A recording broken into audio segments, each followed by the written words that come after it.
If somebody was watching your life this week, would they see evidence of your faith or would they only know that you're a Christian because you told them? And this is the thing, nobody plans on becoming a lukewarm Christian, right? It happens slowly.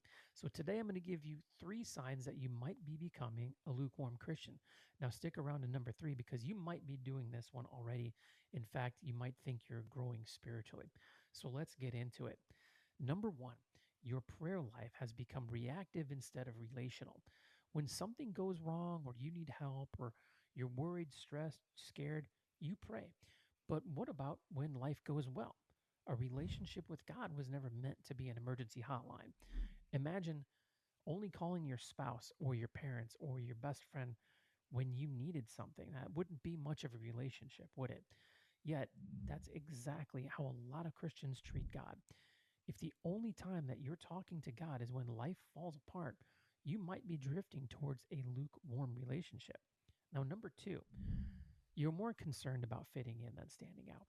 See, there was a time when your faith it was obvious, not because you were perfect, but because you weren't afraid to stand for what you believed, right?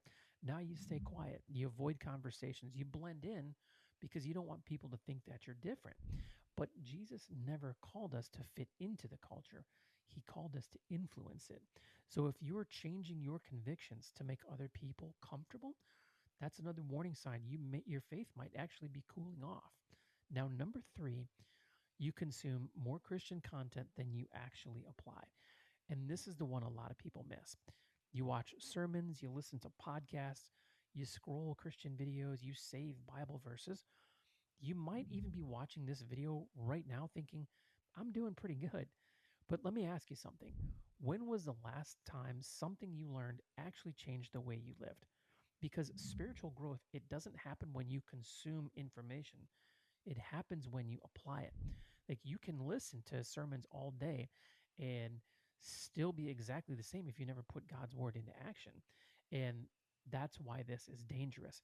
It feels like growth, but sometimes it's just consumption. So which one hit today? One, two, or three?